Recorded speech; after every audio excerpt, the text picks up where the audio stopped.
We come now to the fourth visit, where I shall introduce you to your greatest asset, and with this introduction, the master key to success will be within your easy reach.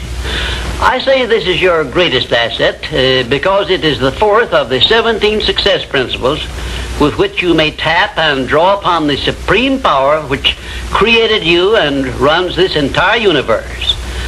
The name of this principle is applied faith, and I want you to remember it is not something I am bringing to you, but it is something you already possess, although you may not have made use of it in the past.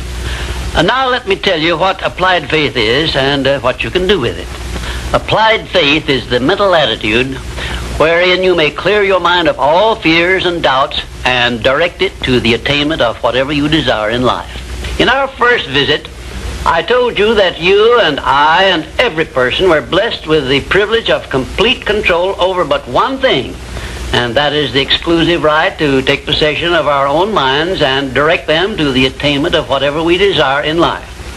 Applied faith is a mental attitude we must cultivate and maintain before we can take complete possession of our minds. It is the means by which we may break the seal of that envelope I mentioned in our first visit and take full possession of the 6 forms of riches we get in return for taking possession of our minds and using them. Those 6 riches were, as you may remember, sound health, peace of mind, a labor of love of your own choice, freedom from fear and worry, a positive mental attitude, and material riches of your own choice and quantity. We are now, this very moment, standing in front of the gateway which can be opened only with the great master key to success. And I'm giving you the closest clue I have yet mentioned as to how you may take possession of this key. In order that you may condition your mind to embrace and use applied faith, you must understand that there are 2 ways in which you can use faith. You can put it into reverse gear and use it in a negative way by allowing your mind to dwell upon the circumstances and the things you do not want, such as poverty, ill health, failure, defeat. And this is precisely what the majority of people do, which explains why the majority of people go through life in misery and want. Or you can take possession of your mind and direct it to think of the 6 riches which came over with you in that sealed envelope. And you will attract these riches to bless and serve you all through your life. Isn't it a strange fact that most people make a negative application of their great power of faith by thinking about and believing in poverty, ill health, fear, failure, and defeat, when it would be so easy for them just to change their thinking over to the circumstances and things they desire?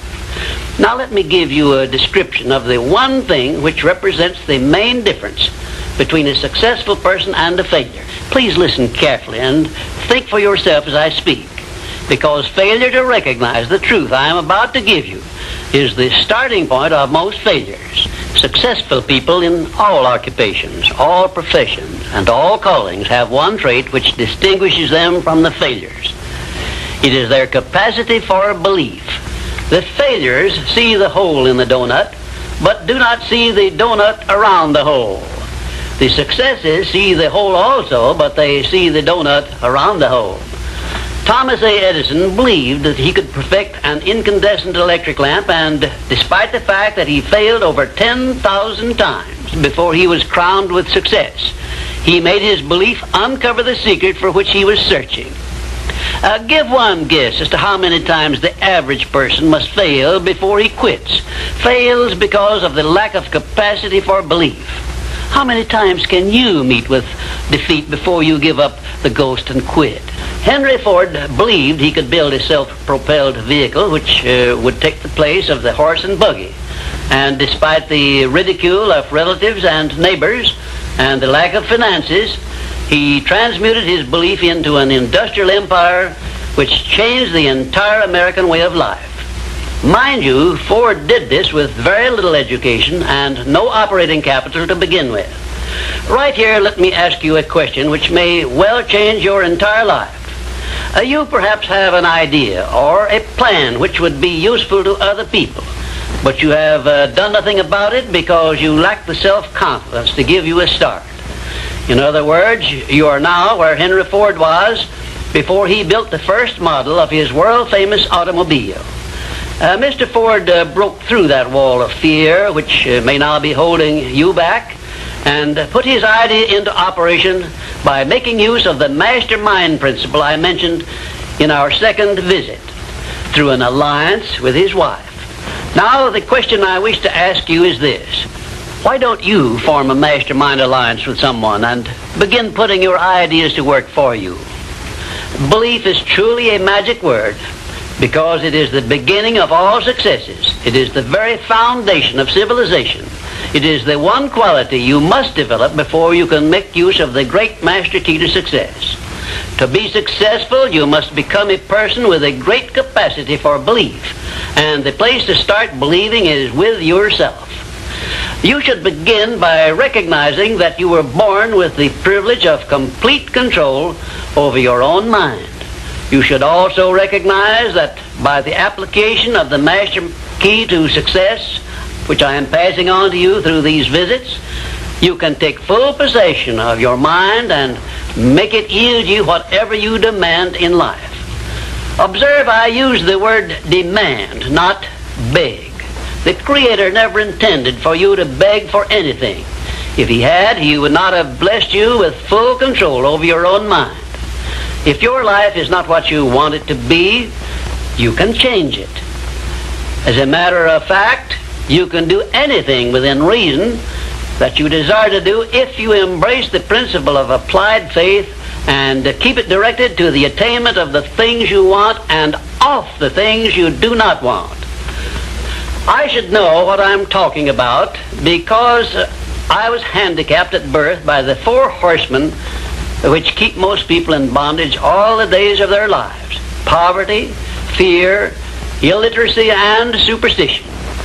I have discovered the master key which gives one deliverance from all the evils one does not want and opens wide the gateway to the riches which the Creator intended every person to enjoy on this earth. Applied faith is the only means by which the master key can be appropriated and used. Therefore, I give you these instructions through which you may create a mental attitude which is favorable for the expression of faith.